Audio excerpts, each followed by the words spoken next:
Oferecimento Canicos Moda Nerd.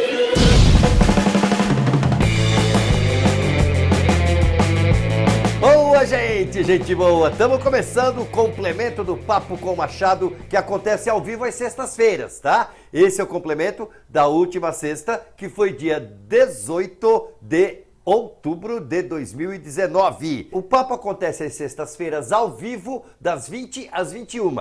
Toda sexta-feira, das 20 às 21, eu tô aqui ao vivo conversando com vocês. Vocês mandam, vão escrevendo perguntas, eu vou respondendo. Vocês retrucam, eu retruco de volta e vamos lá. E vamos batendo papo sem parar, certo? A ordem das coisas nesse canal é essa. Às sextas-feiras, um papo ao vivo. Na terça-feira, que é hoje, tem o complemento. O que é o complemento? As perguntas que não dá tempo de responder na sexta-feira, nessa 1h, das 20 às 21, entra na terça-feira, às 20 horas, o vídeo. Isso aqui é gravado. Vocês podem ver, eu estou escrevendo aí no chat, mas minhas mãozinhas estão aqui. Portanto, isto não é mágica, é porque isto aqui está gravado. Não adianta ficar pedindo, fala sobre isso, fala sobre aquilo, fazer uma pergunta nova, ou ficar pedindo, faz a voz, faz o que, faz o que, faz o que, faz o que, faz o que. Não vai adiantar, tá? Porque isto está gravado. Segundas, quartas e sextas, os recortes, pedaços dos complementos antigos com perguntas, com respostas às perguntas fechadas. Uma pergunta para cada recorte. Facilita para encontrar a resposta quando vocês procuram mais para frente. E às quintas-feiras, o nosso concurso que já começou, né? Essa voz tem a sua cara com o Machadinho, aquele abusado, que apresenta os vídeos que vocês mandam. Vocês mandam os vídeos para cá com... feitos nesse formato, tá? Videozinho deitado, por favor, deitadinho. Nada de vídeo em pé, sempre com o celular deitado. Faz um vídeo com o celular com uma frase, uma única frase. Papo com o Machado. Papapá. É isso. Nada antes, nada depois. Evitem, porque isso tudo vai ser cortado, tá? Vamos editar e usar só a frase. Vocês mandam o vídeo com a frase para o e-mail que tá aqui embaixo do vídeo, tá? papo@nelsonmachado.com.br, com o nome de vocês e com o nome do personagem que vocês querem, porque aí o seu vídeo vai ser dublado com a voz daquele personagem. Essa é a ordem das coisas na semana. Vou repetir agora na ordem certa, aqui na ordem normal. Segunda-feira, recorte. Terça-feira, complemento. Quarta-feira, recorte. Quinta-feira, essa voz tem a sua cara. Sexta-feira, papo ao vivo, tá certo? E sábado, o recorte. Domingo, folga da companhia, que ninguém é de ferro, é ou não é? Então, agora eu vou mandar uns abraçaços aqui. Vamos começar com Kitsune, da Canicos Moda Nerd, o cara que faz as camisetas do Machadinho.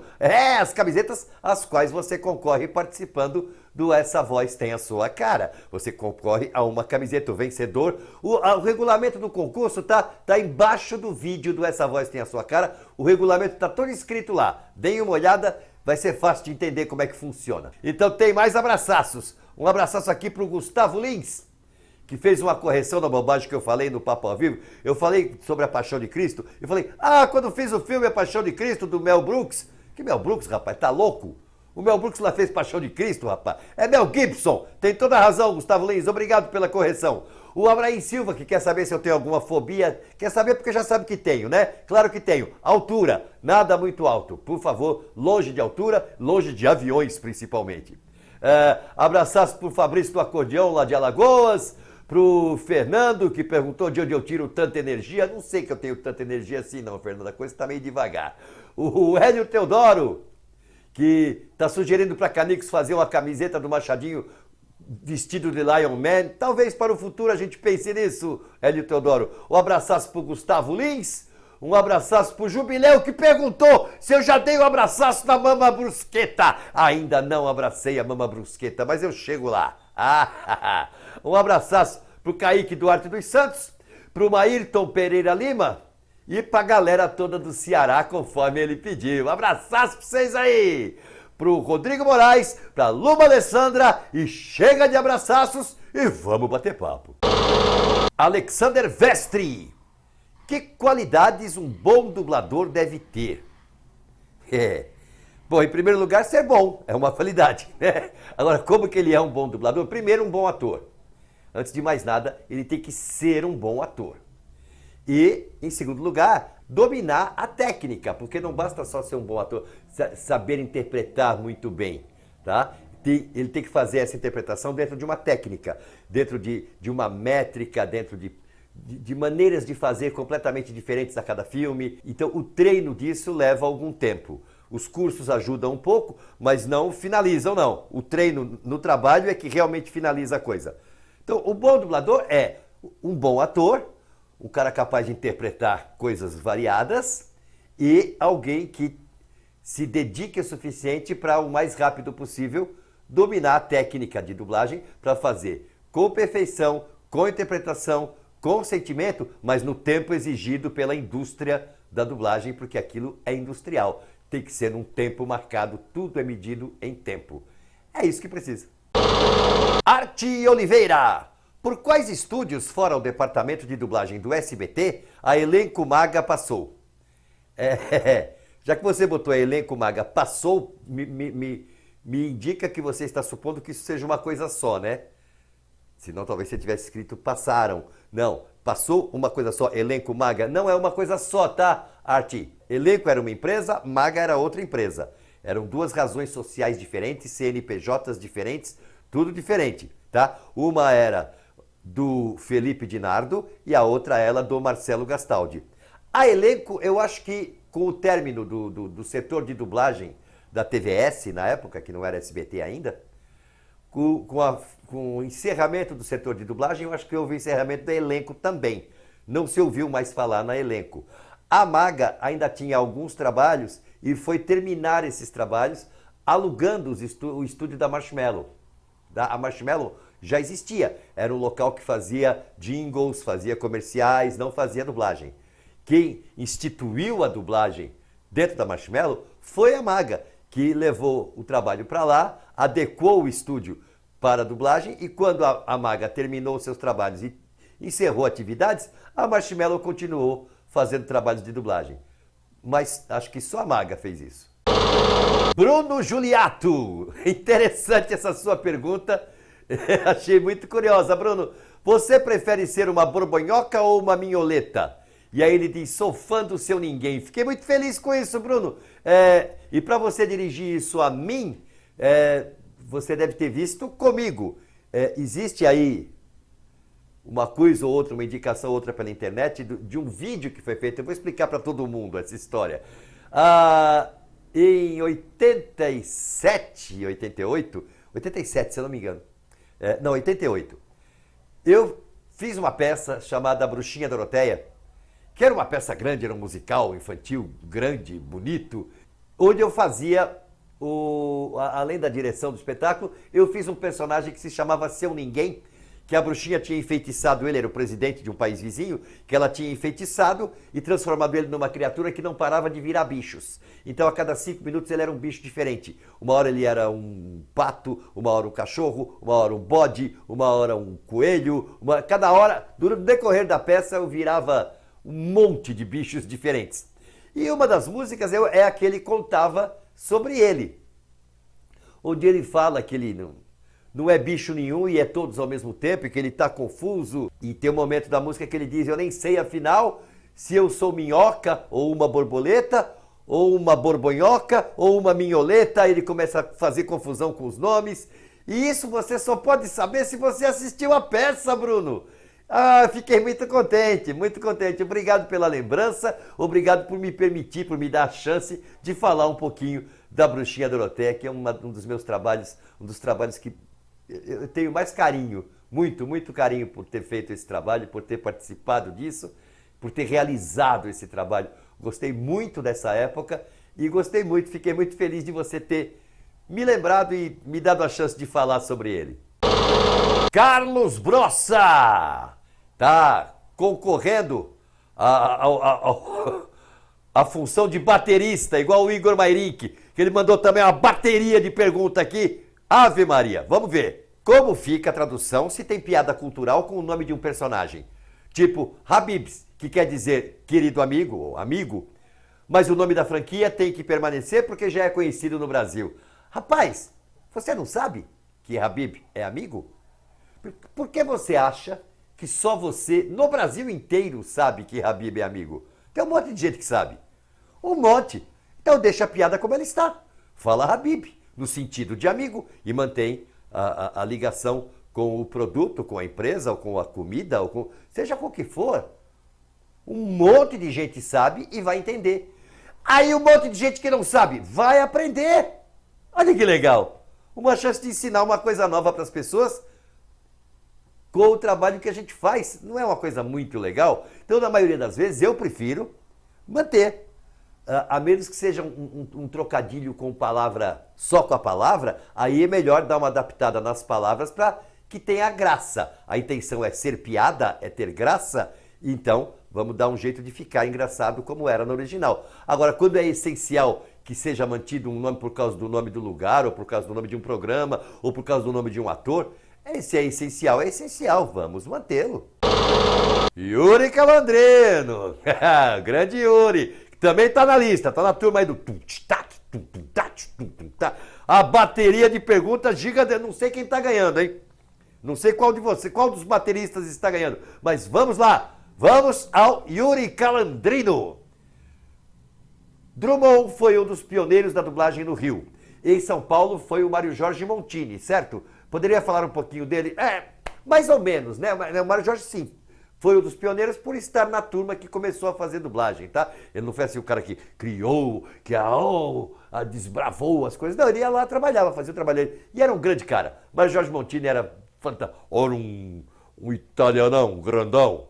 Um daqueles paulistas que vocês gostam de falar, Belo. Que eram uns paulistas desse, assim, bem grandão, que conversava e chamava todo mundo de Belo, Belo. Era bem assim.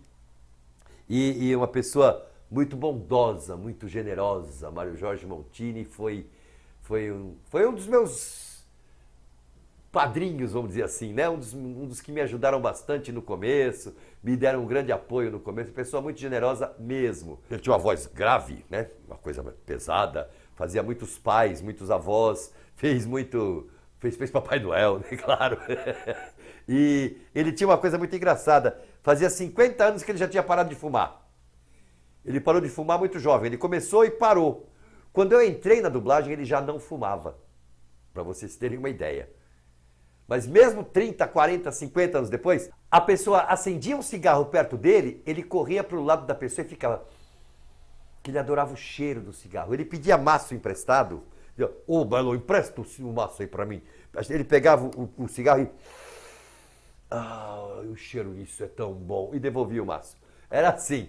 Era uma coisa muito engraçada. 50 anos sem fumar e acho que morreu com vontade, coitado. Mas enfim, essa era uma passagem engraçada do Mário Jorge, que eu achava muito engraçada. Mas ele não era só engraçado, ele era bom. Ele era um bom dublador, um bom ator e uma pessoa excelente. Um caráter fantástico. Eu gostava demais do Mário Jorge Montini. Flávio Orofino, você acha que algum dia teremos produções do nível parecido com as que a Disney faz? Acho. Acho até que a gente já tem algumas, tá? Mas estamos bem encaminhados. Não temos grandiosas produções. Eu acredito que é porque, assim, quando o cara fica bom, quando o cara fica grande, quando o cara fica perfeito, quando o cara está em condições de um projeto dessa dimensão, qual é a primeira coisa que ele faz? Vai embora para os Estados Unidos. Vai ficar difícil, né? Não vai ser impossível, mas vai demorar. A hora que brasileiros começarem a investir na produção brasileira, a produção brasileira anda, cresce e ganha mundo. Precisa do nosso investimento, precisa do nosso trabalho, precisa da nossa participação, não da nossa fuga para outro país, vou cuidar do meu, o país que se dane, e fica lá falando mal do país. Assim não vai resolver nunca nada no país, né? Os bons têm que ficar, aí tudo fica bem grande, pode acreditar nisso. Marcos Aurélio, quase um baterista, né? Já tá um tocador de tamborim, um pandeiro, não sei. Mas já ele chega na bateria também, igual os outros.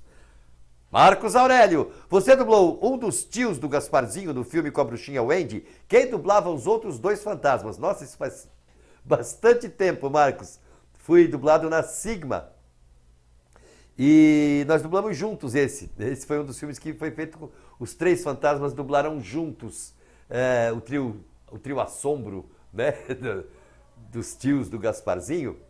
Eu era um deles, o outro era o Flávio Dias e o outro Antônio Moreno. Nós três fazíamos os três fantasmas que aterrorizavam aquela história. Ciências Humanas TV. O que é mais difícil dublar? Personagens que originalmente são falantes da língua hispânica ou os de língua inglesa? Bonito isso, hein?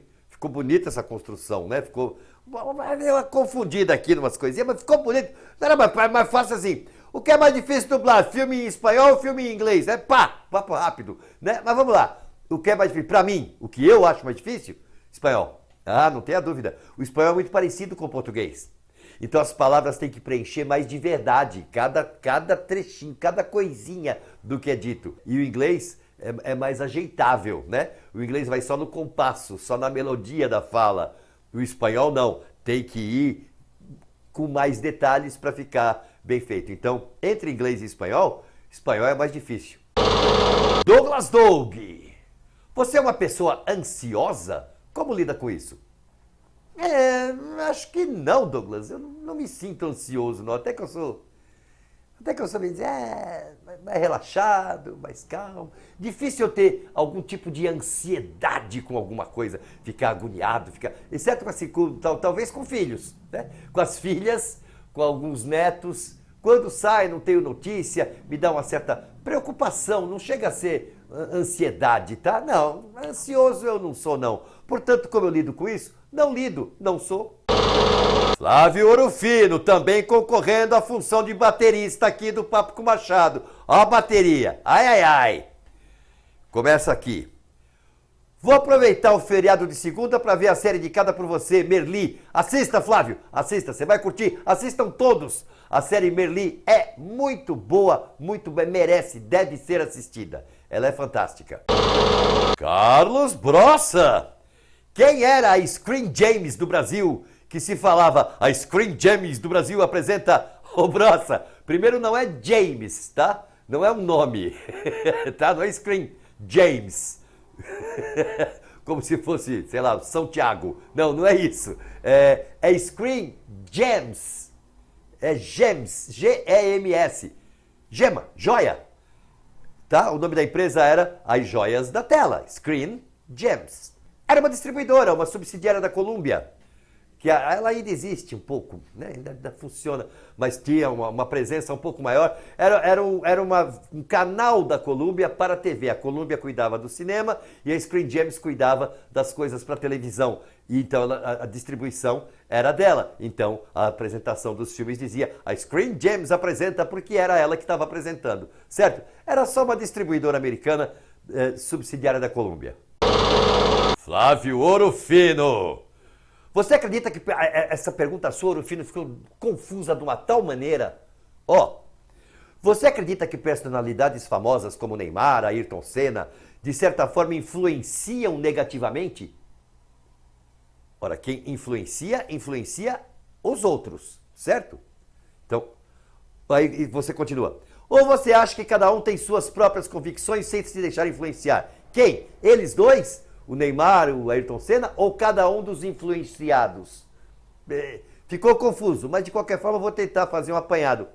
É claro que personalidades influenciam.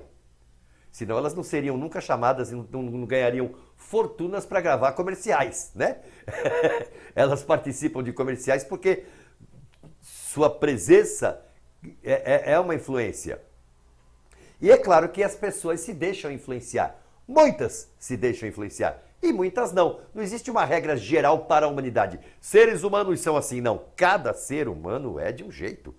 Então, e cada um se deixa influenciar pelo que gosta, né? Pelo que permite, o que quer. Assim, jamais, nunca, no mundo, um jogador de futebol vai me influenciar. Eu não tenho nenhuma ligação com o futebol. Então, nada me encanta dessa maneira no futebol, a ponto de um Neymar ou um Pelé ser uma influência sobre a minha vida. Não vai acontecer. É mais fácil um cantor ser uma influência sobre a minha vida, um apresentador de TV ser uma influência sobre a minha vida. São coisas que me interessam, assuntos que me interessam mais. Às vezes até um político ou um religioso podem me influenciar, são assuntos que me interessam. Um jogador de futebol, não. O Ayrton Senna, um piloto de Fórmula 1, não. São pessoas a quem admiro, são pessoas muito importantes, são expoentes no mundo, no geral do povo brasileiro, mas depende de cada um se deixar influenciar ou não. Agora, que eles influenciam, que eles têm uma responsabilidade sobre o que eles dizem, o que eles fazem e as pessoas a quem eles atingem, é claro que tem. Que eles são culpados disso? Não. Não, culpados não. Eles podem até ter uma responsabilidade e não fazer muita coisa muito louca, porque outros vão seguir. Só, mas quem decidiu seguir foi lá o outro, né? Ele pode ter até uma certa responsabilidade por aquilo, mas não pode ser culpado por aquilo. Não pode, porque cada um decide sua vida, né? Cada um devia decidir sua vida. Se deixa levar pela vida de outro, paciência. Gabriel Carvalho do Nascimento. Você já veio para o Paraná? Qual cidade? Ô Gabriel é o menino com quem estive. Passei uma tarde com ele, com a mãe dele, com o pai dele e com a Andréa Freitas, batendo um papão, conversando um tempão. E ele é lá do Paraná.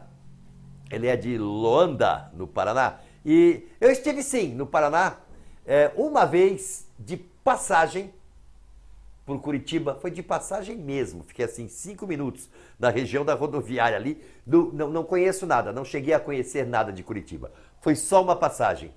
E uma vez, um dia que passei numa cidadezinha chamada Porecatu, no Paraná, que é bem na divisa com São Paulo, é muito próxima do estado de São Paulo. Passei lá fazendo um trabalho ligado a circo, na verdade, era um trabalho circense, há muitos anos, para dizer a verdade, há uns 36 anos, mais ou menos, que eu estive em Porecatu. Mas só, por enquanto que eu conheço do Paraná, é isso. Gustavo Fernandes. Você conhece algum caso em que uma dublagem foi censurada pelo governo, seja na ditadura, seja no período democrático? Não, Gustavo. Nunca ouvi falar de uma dublagem censurada por ninguém, por governo. Não. Existia, assim, a censura da época, por exemplo, no tempo da ditadura, existia uma censura que dizia, não pode falar palavrão, não pode falar os nomes das drogas, certo? Então isso você já não fazia, já sabia, já tinha conhecimento de que não podia, então não fazia. Então não tinha assim uma coisa que você dublava, a censura via e proibia o dublado. Não, isso nunca aconteceu, nunca. O que acontecia, a censura às vezes proibia o filme. Não, esse filme não vai passar, pronto, acabou, paciência. Mas a dublagem, não, nunca sofreu uma censura direta assim. Iago, XH ou X8, sei lá como é que ele quer que diga, mas é o Iago. O que você acha quando um dublador, de certa forma, transforma um personagem em uma espécie de estereótipo, como exemplo, meio que tirar a essência dele e colocar um sotaque aleatório? O pessoal resolveu falar difícil agora, né? E acaba embolando as palavras de uma tal maneira que eu fico doido aqui. Enfim, mas acho que eu entendi, né? Quer saber o que eu acho? Quando o cara inventa um sotaque que o personagem não tem. É isso, né? Acho um horror. Eu já falei isso, já tem dezenas de exemplos, né? Acho péssimo. O camarada resolve fazer um sotaque completamente diferente, botar um sotaque nordestino, um sotaque caipira, ou um sotaque de gaúcho, num personagem que nem sotaque devia ter às vezes. Acho péssimo. Eu não encaro a dublagem dessa maneira, eu não acho que a dublagem deva inovar, modificar, melhorar, alterar, criar. Não, a dublagem deve reproduzir. Para mim, a dublagem reproduz. Esse é o grande talento, essa é a grande excelência da dublagem, reproduzir com perfeição, né? E não tem um camarada num filme passado em Chicago, não tem um personagem nordestino lá. Então, não está reproduzindo se você puser um sotaque nordestino nele ou um sotaque gaúcho nele, porque não tem, né? Então eu não gosto dessas adaptações que alteram as coisas para tornar mais brasileiras. O filme não é brasileiro, a história não se passa no Brasil, os personagens não são brasileiros, por que eles devem falar de uma maneira mais brasileira? Não gosto. Mas, vamos entrar com um pequeno mais nessa história aqui. Quando eu comecei a dublar, todos os personagens tinham que falar dessa maneira, com os R's, primeiro arredondados e os R's nos finais dos verbos, falar, comer, andar, esperar, investigar, tinham todos que ser bem pronunciados. Tudo era feito, não havia gíria, não havia uma palavra que fosse um pouco mais chula, que fosse um pouco menos rebuscada. Havia esse conceito, essa consciência de que era assim que se devia dublar. Quando começamos a dublar de uma maneira mais solta, a cortar os R's do final dos verbos, como a gente fala normalmente, a não ser tão bem colocado, tão bem rebuscado, quem estava lá começou a achar aquilo odioso, pavoroso. Aquilo era o fim da dublagem, vai acabar, não sabem mais fazer, né? E depois isso virou o hábito normal, o certo. Talvez essas alterações e essas piadinhas falando de Silvio Santos, Ratinho, de presidente, quando fala em Trump lá, o cara pega e converte em Bolsonaro aqui, sabe essas coisas que eu já vi fazerem em filme? Talvez daqui a pouco tempo isso seja o exigido, talvez seja o que as pessoas queiram realmente. Aí paciência, vamos fazer. Todo artista tem que ir aonde o povo está. A gente vai fazer o que vocês gostam. Igor Mayrink, outro baterista, o baterista moro, o principal, aquele que iniciou a banda, uma banda só com baterias. Não tem baixo, não tem guitarra, não tem saxofone, não tem teclado, não tem nada. Só baterias. Outro baterista. Vamos lá, Igor Mayrink. Me senti o Ringo Starr na bateria do complemento passado. Que resolveu repetir agora, né? Agora que é o Keith Moon, é isso? Vamos lá. Igor Mayrink. Algum trabalho do Robin Williams ficou sem ser dublado? Eu não sei de nenhum, talvez uma coisa ou outra de televisão, antes dele ser um astro, né? Coisas que não vieram para o Brasil. Aí talvez. Mas filmes para cinema, eu acho que não. Acho que tudo foi feito. Eu não soube de nenhum filme dele que não tenha sido dublado em algum lugar. Eu acredito que todos estão dublados. Carlos Brossa. Se foi o Garcia Júnior que dublou o Pica-Pau, então quando você era criança você assistia ao Pica-Pau sem dublagem? Passava só no cinema ou na TV? E eu vou completar já, vou ligar outra pergunta dele nessa, porque tem mais ou menos o mesmo assunto, tá? Ele diz, se você dublou o Patinho Duque, então Hanna-Barbera que você via quando era criança era sem dublagem? Vamos lá, Pica-Pau, sim, sem dublagem. Pica-Pau quando eu assistia, quando eu era criança, quando eu tinha 6 anos, 7 anos, Pica-Pau não tinha sido dublado ainda, tá? E ele passava na TV sem dublagem. Passava, às vezes, com legenda. Às vezes sem legenda, porque às vezes era só um musical, uma coisa, ou a sequência toda sem falas, né? Pouca fala, então nem legenda tinha. Mas o Pica-Pau eu assisti a minha infância toda no original, sem dublagem. Se passava só no cinema ou na TV, não passava no cinema, era só na TV, tá?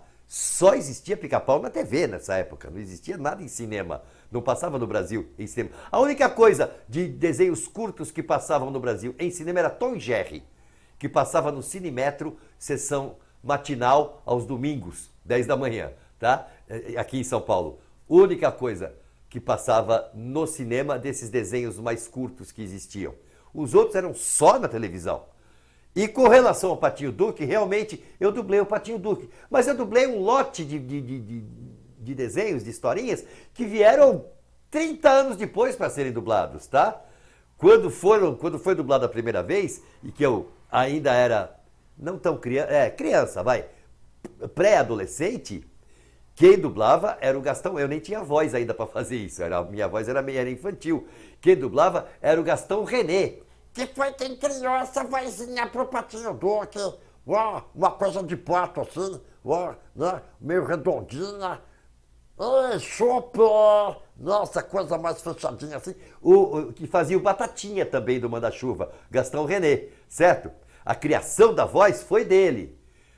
30 anos depois, quando apareceu o Gastão René, já tinha morrido, aí eu fui chamado para fazer o Patinho Duque. Então eu fiz o Patinho Duque numa segunda vez que teve dublagem do Patinho Duque.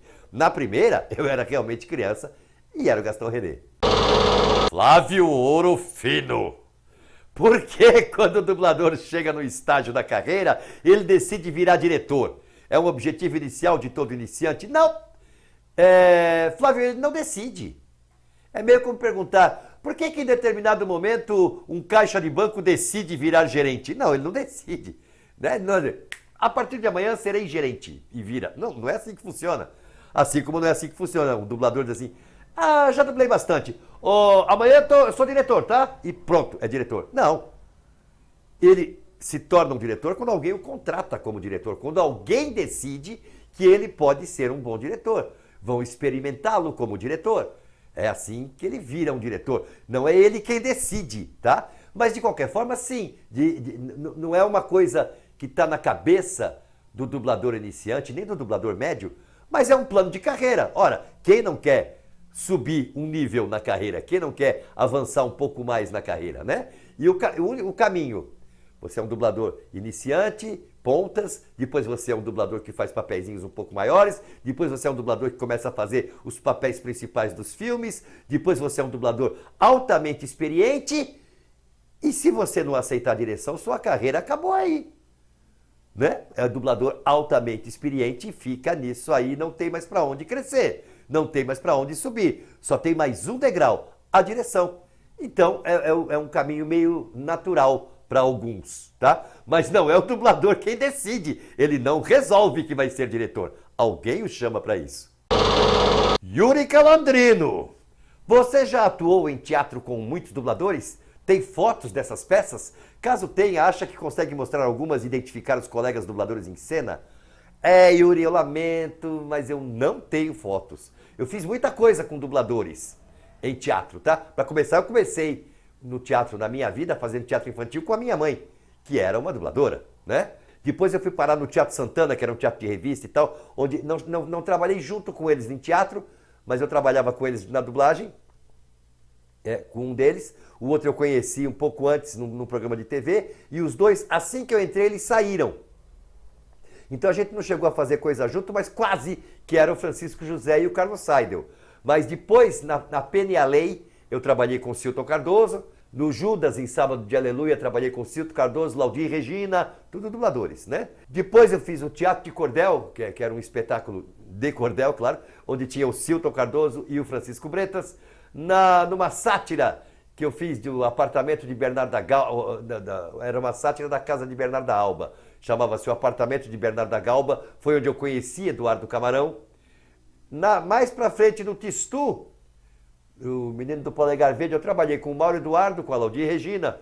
Na Trilogia das Barcas, do Gil Vicente, eu trabalhei com o Eudes Carvalho, o Eudes fazia o Capeta. Num espetáculo, numa comédia, num besterol chamado De Médico e de Louco, Todo Mundo Tem um Pouco, eu trabalhei com o Older Casarré.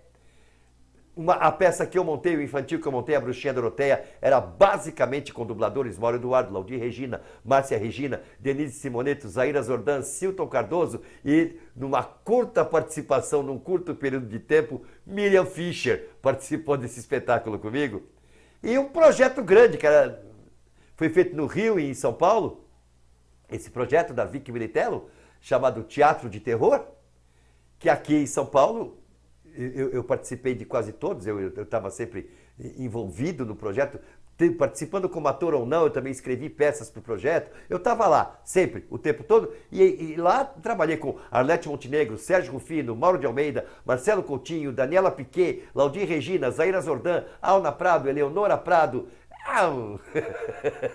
Então eu trabalhei com muitos dubladores em vários espetáculos, mas não tenho fotografia de nenhuma dessas coisas. Tenho algumas fotos da Bruxinha Doroteia, mas são fotos muito ruins. Fora isso, não tenho foto de nada. É horror, né? Eram tempos em que não havia celular. Era uma coisa triste. Jason Mendes quer me arrumar encrenca, mas não vai, tá? Pera aí.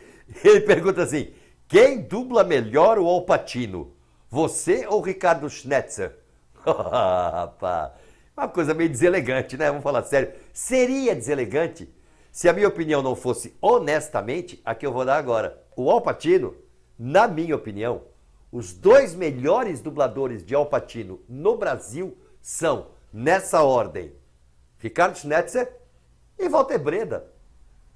Eu gosto muito mais do Al Pacino com um dos dois.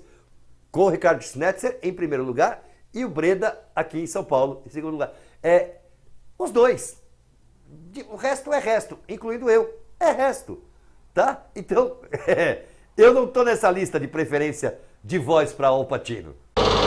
JP. Pode-se dizer que os filmes brasileiros do Mazzaropi e outros da década de 60, 70 e 80 eram dublados? Ou seria a voz original? Rapaz, 60, 70, 80 são 30 anos brutalmente diferentes uns dos outros, tá? Eu sei, pra vocês tudo antes de 80 é igual, né? Qualquer coisa antes da década de 80, tanto faz. Se é década de 70 ou se é o dia da independência do Brasil. É antigo, né? É tudo da mesma época. Não, não é. Década de 60 é uma coisa, de 70 é outra, de 80 é outra, completamente diferentes, brutalmente diferentes, tá? Mas muitos filmes brasileiros, sim, foram dublados. E muitos filmes brasileiros tinham um som direto. O que se chama hoje de voz original. Voz original é uma coisa para desenho animado, né? Você faz a voz, depois alguém desenha em cima. O filme que você grava, você filma com o microfone ligado e usa o som que foi captado durante a filmagem, a gente diz que é um filme com som direto, tá? Existiam sim filmes com som direto, eram péssimos, som horroroso. E existiam os filmes que eram dublados, eles estavam em português, mas depois eles iam lá e botavam a voz em cima para ficar com um som melhor. E às vezes para trocar a voz de um ator ou uma atriz que tinha a voz meio ruim, meio feia, que eles não gostavam, botavam um dublador de voz bonita para ficar mais bonito naquela cara bonita do galã do filme. Mas então havia sim, filmes dublados e filmes com som direto, indiscriminadamente, não dá para dizer qual que era assim, qual que era assado, só assistindo. Luiz Guilherme Oficial, você gosta da história do povo de Israel, o povo judeu? Luiz é um pouco maluco, né? Eu gosto de história em geral. História de qualquer povo, história de qualquer região e história de qualquer país. Eu gosto de história, eu gosto mesmo. Eu não sou um profundo estudioso, só gosto, né? Quando eu tenho possibilidade, chega nas minhas mãos alguma coisa sobre a história de algum lugar, eu leio, eu tento, documentários eu tento assistir. Então eu gosto, curto, mas como quem gosta de, sei lá, de futebol, né? Eu gosto, não sou um estudioso. Então eu não tenho como... assim, eu gosto muito da história de Israel, mas não gosto da história da Grécia, sabe? Não, por quê? O que tem de melhor aqui ou ali é história, tudo é história, tudo é interessante.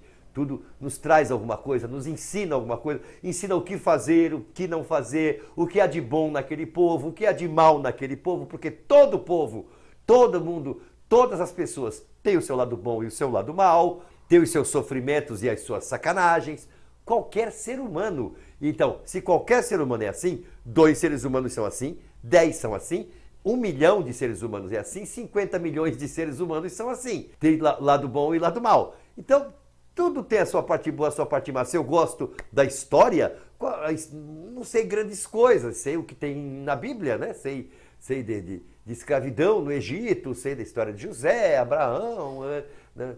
Sei o andamento e encaminhamento que veio trazendo até, sei lá, a Segunda Guerra Mundial, a criação de Israel, tudo isso faz parte da história e é legal, é curioso, é interessante. Você quer saber se eu gosto ou se eu aprovo? Isso não cabe a mim, né? Aprovar ou reprovar coisas de povos dos quais eu nem participo, aos quais eu nem pertenço, não me cabe. Eu gosto da história, como gosto da história do Egito também, tá? O povo hebreu sofreu nas mãos dos egípcios. O povo egípcio dominou o mundo naquela época. Eu gosto das duas histórias, de estudar as duas histórias, mas só gosto. Michel Alves, você gosta do assunto viagem no tempo? Acha que será possível uma máquina que possa realizar essa viagem?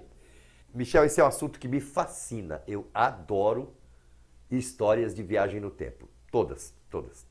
Sou fascinado por isso. Agora, ser possível, eu já aprendi uma coisa. Vou contar a historinha do meu pai aqui. Quando eu era criança, tinha uma série na televisão. Quando eu era criança, bem criança mesmo, bem criança. Tinha uma série futurista na TV que chamava-se Jet Jackson. O Jet Jackson era um piloto de um avião caça, com o qual ele fazia as missões dele, ia salvar pessoas, fazer coisas, e existia uma organização que dava as ordens das missões para ele. Como era isso? Um chefe enviava uma mensagem, falava com ele e dizia, tal lugar, tal coisa está acontecendo, vai lá fazer, vai lá resolver. Era isso, certo? Certo. Como acontecia isso? Estou falando da década de 60, tá? Começo de 60. Na sala do chefe tinha uma parede com uma tela enorme, onde o chefe via o Jet Jackson na cabine do avião. E na cabine do avião, no painel do avião, tinha uma telinha desse tamanho, onde o Jet Jackson via o chefe lá na sala de comando. Meu pai passava na sala e invariavelmente ele fazia um discurso sobre o quão impossível era aquela série, que era um completo absurdo, um completo contrassenso, e ele era um homem de televisão, um homem de rádio, um homem informado, certo? E era um contrassenso por quê? Porque ele dizia assim, transmissão de imagem. Você já viu o tamanho de uma câmera de televisão? Uma câmera de televisão era metade do tamanho de um automóvel. Era uma coisa que precisava de duas pessoas com roda, mas duas pessoas para movimentar. Ele dizia, para transmitir uma imagem para um aparelho de TV, precisa uma câmera desse tamanho e todo o resto que acompanha esse equipamento. Os cabos, as pessoas, a central, o transmissor. Isso, na sala de comando de um chefe, é possível. Mas como colocaram tudo isso dentro da cabine de um avião para que ele possa transmitir imagem nítida desse jeito lá para a cabine do chefe? Isto é impossível, isto não existe, dizia meu pai. E hoje nós conversamos com o mundo inteiro, com imagem e tudo, com isso aqui, que cabe no bolso de trás. Certo? Que você segura com uma mão só. Certo? Cheguei a mostrar isso para meu pai em vida ainda. Eu cheguei a mostrar para ele e falei, olha pai, uma câmera que transmite para outro estado, para outro país, e você conversa em tempo real, com uma certa defasagem aí de áudio e tal, que ainda existe uma certa defasagem de áudio, mas conversa-se e se vê, né? Então eu aprendi que assim, não é possível, isso não existe, isso é fantasia, isso é invenção, é agora. O ano que vem eu não sei, tá? Daqui a 10 anos eu não sei. Então, eu adoro histórias de viagem no tempo e adoraria ainda estar vivo, não é nem se, é quando conseguirem fazer um equipamento qualquer que faça essa viagem. Nandão, o que significa o termo autoescalação em dublagem? Nandão, a palavra, a expressão é autoexplicativa. O que significa autoexplicativo? Que explica a si mesmo, é isso? Autoescalação é que escala a si mesmo, é isso. É o diretor que escala a si mesmo para um determinado papel num filme. Ele faz uma autoescalação. Isso é muito natural, muito comum e bem corriqueiro no trabalho de dublagem. Aliás, em vários trabalhos, né? O Hitchcock se autoescalava para pontas, para uma pequena ponta em cada filme que fazia. M. Night Shyamalan, autoescala, faz uma autoescala. Em todos os filmes que ele faz um papel pequeno, um papel de 3, 4 minutos, mas um papel. Isso é normal, bem normal. Ninguém tá ligando! O que faz a dublagem ficar icônica? A sincronia labial ou a adequação ao dublador para o personagem no quesito emoções? Gente, pelo amor de Deus, vamos começar a não tentar fazer literatura nessas perguntas. Tá todo mundo agora resolveu fazer, né, uma literatura, um texto rebuscado. É assim, adequação ao dublador para o personagem no quesito emoções dá para resumir em interpretação, tá? E a gente normalmente usa sincronismo e não sincronia, tá? Então assim, o que faz a dublagem ficar icônica? O sincronismo ou a interpretação? Olha que simples, né? De verdade, nenhuma das duas coisas. O que faz a dublagem ficar icônica são vocês. Uma coisa só vira icônica quando o alvo dessa coisa a transforma em um ícone. Não são os profissionais que fazem disso um ícone. São os espectadores, é quem assiste que transforma aquilo em um ícone de alguma coisa, certo? Então uma coisa se torna icônica quando o público a torna icônica. E isso não depende dela estar boa, ruim, bem sincronizada, bem interpretada, com a tradução que é uma porcaria, com vozes mal escolhidas, não faz diferença. Se o público decidiu que aquilo é icônico, fica icônico. Então não está nas nossas mãos, está nas mãos de vocês.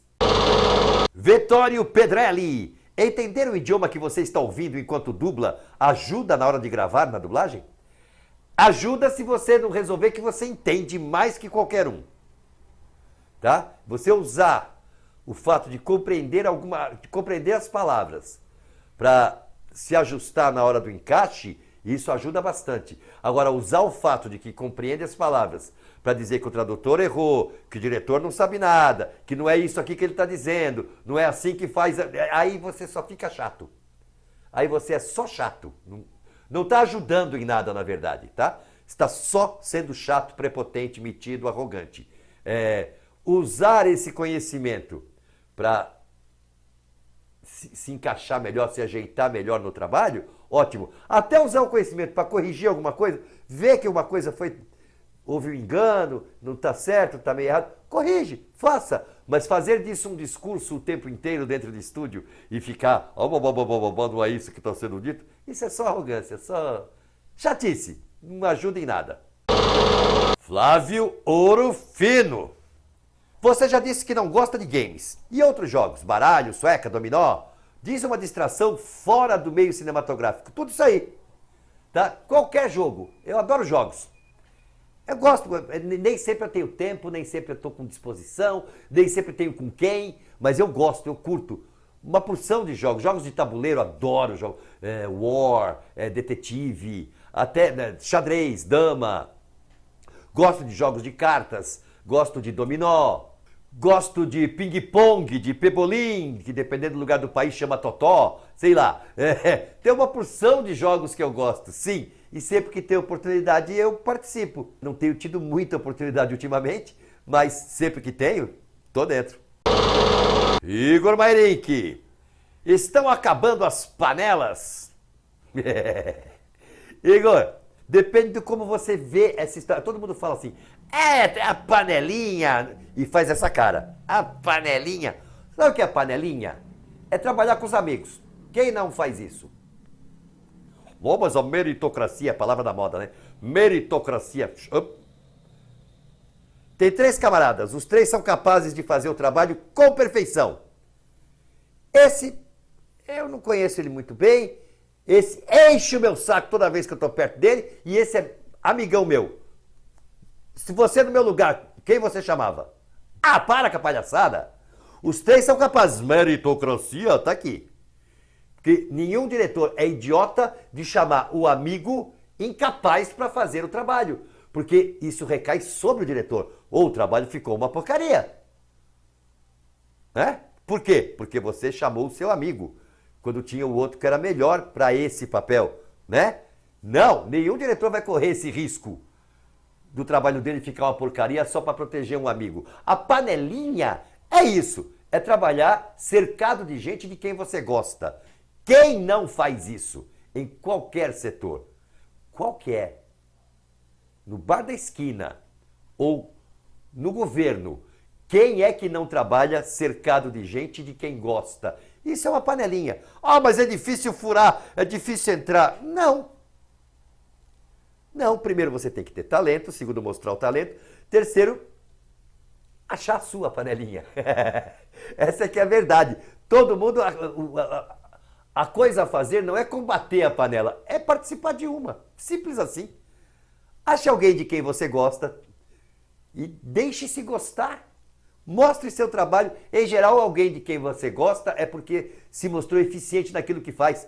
Mostre-se eficiente naquilo que você faz, você vai acabar entrando em mais de uma panela. Então, acabaram-se as panelas? Não, não acabaram. Elas vão existir sempre. Em todos os setores de relacionamento humano. É o natural e é o que se espera.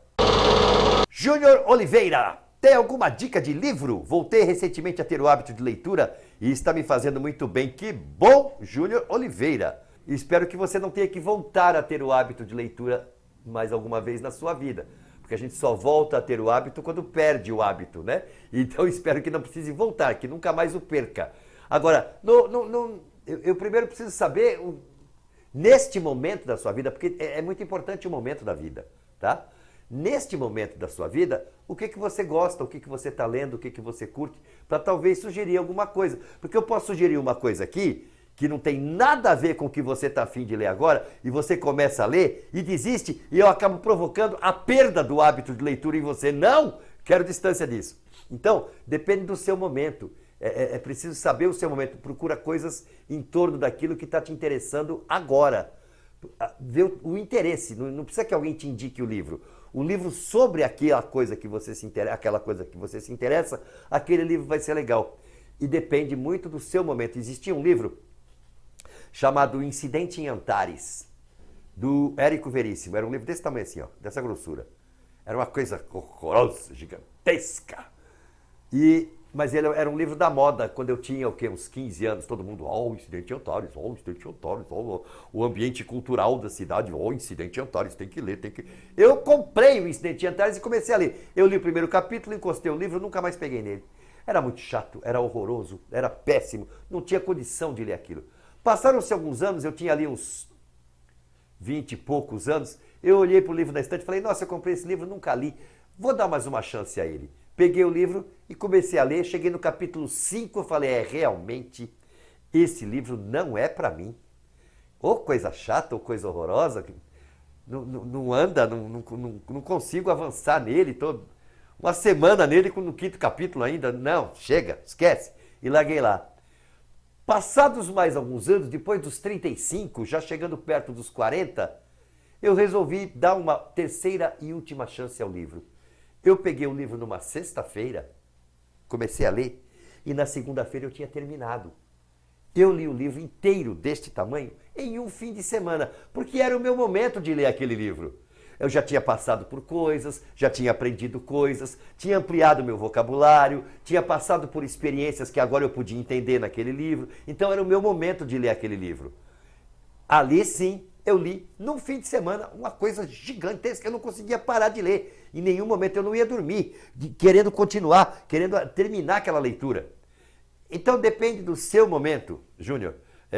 Analise o seu momento, veja quais são os seus interesses agora, o que você curte, o que você gosta e vai atrás de coisas que se refiram a isso, tá? Você disse que voltou recentemente a ler. O que foi que você leu? Pega alguma coisa próxima, do mesmo estilo ou do mesmo autor, só para ir treinando, só para poder manter o hábito, que nem quem faz academia, vai acelerando, vai aumentando o número de exercícios, depois você vai abrindo para outros autores, outros assuntos, outros interesses. Legal?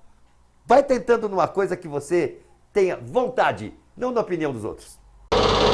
E aqui a gente encerra o complemento de hoje, estava na hora também, né? Ave Maria, hoje tinha gente à beça e tinha uma orquestra de baterias. Quanto baterista! Cada vez vai aumentando mais, não tem importância. Vamos mandar pergunta, vamos participar, vamos entrar e vamos trazer gente, né, gente? Vamos trazer gente, vamos fazer inscrição, vamos aumentar isso aqui, rumo aos 100 mil, vamos lá! E vamos visitar Canicos Moda Leve, vamos fazer tudo, vamos participar de tudo, vamos mandar vídeo pro Essa Voz Tem a Sua Cara. E por enquanto eu vou encerrar por aqui. A todos vocês, muito obrigado, um beijaço e até já já!